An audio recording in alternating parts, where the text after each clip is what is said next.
Hello students, NCERT chapter 2 la problem 2.6 நம்ம பார்க்க போறோம். So first வந்து question நீட்டா வாசிங்க. Calculate energy of 1 mole of photons of radiation whose frequency is 5 into 10 to the power 14 hertz. அதாவது photonsனா light வந்து particles travel பண்ணும். So அந்த particles வந்து என்னதுன்னா photons அப்படி சொல்றாங்க. ஓகேயா?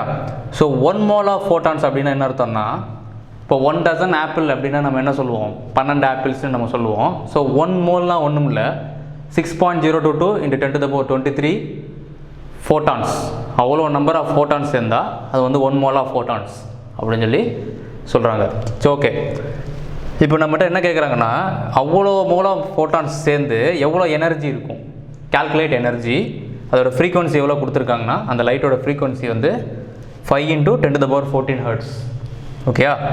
ஸோ நம்மளுக்கு வந்து energy of one photon is given by the expression E is equal to h into nu. ஹச்னா பிளாங்க்ஸ் கான்ஸ்டன்ட், நியூனா ஃப்ரீக்வன்சி.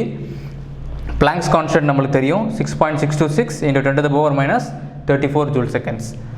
ஸோ நியூனா கொடுத்துருக்காங்க 5 into 10 to the power 14 hertz frequency. ஓகேயா?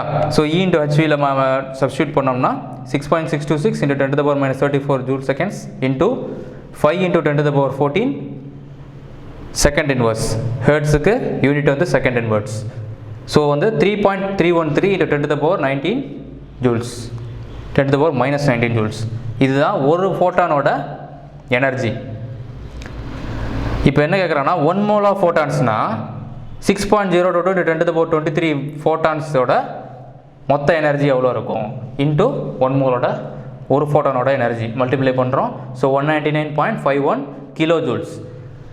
ஒரு ஃபோட்டானோட எனர்ஜி வந்து ஜூல்ஸில் இருக்குது.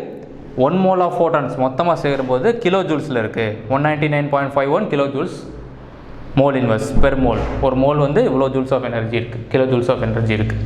ஸோ அதை தான் சொல்லியிருக்காங்க. ஸோ நம்ம 1 மோலுங்கிறது ஃபோட்டான்ஸ் இந்த மாதிரி பார்ட்டிகல்ஸ்க்கும் அந்த இதாக கான்செப்ட் அப்ளை பண்ணுறோம்.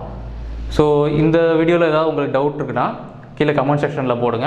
அடுத்த ப்ராப்ளம் வந்து நம்ம பார்ப்போம். So thank you students.